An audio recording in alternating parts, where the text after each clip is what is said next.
Lavdi qoftë dita e çlirimit të Kosovës, I hoqëm serbët, por tani du të heqim emrat serbe të qyteteve tona.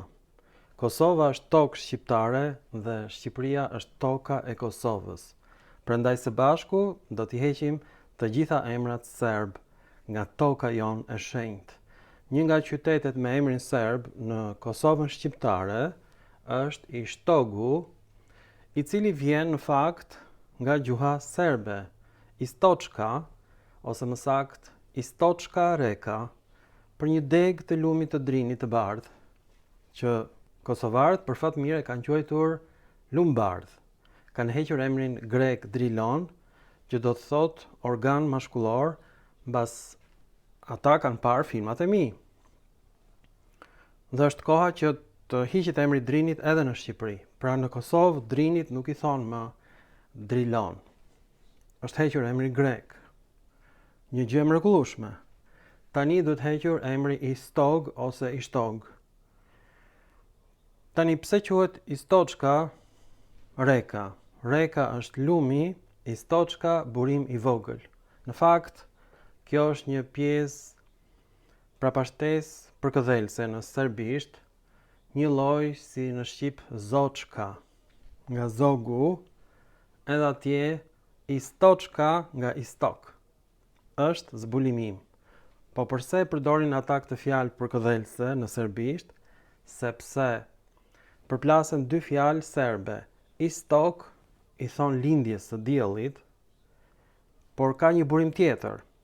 Ndryshe nga fjala istok, burim, që është dhe në rusisht, istok. Mirë, në rusisht lindjes I thon ndryshe. Prandaj në rusisht ka mbetur fjala istok, burim, dhe në serbisht për ta dalluar nga fjala lindje, istok, përdoret prapashtesa Istočka. Këtë shpjegim shkencor nuk do ta gjeni në asnjë burim të Akademisë së Shqipërisë dhe të Kosovës.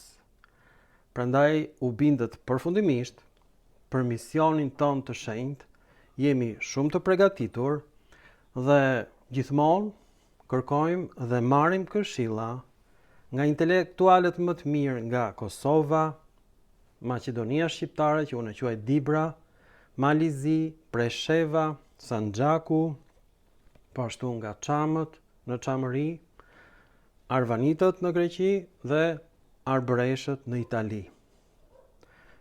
Praktikisht ne jemi bërë Akademia e vërtet e të gjithë shqiptarëve dhe nga një mision gjuhësor ne kemi kaluar në një vizion politik për të hequr të gjitha toponimet greke dhe serbe nga toka jon e shenjtë, toka jon arbërore, toka e njerëzve të bardhë.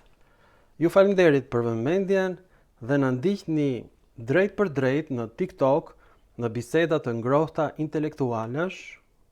Nuk bisedojmë për tema fetare, I kemi përjashtuar të gjithë fetarët të dy grupeve kundërshtare. Feja jon është shqiptaria.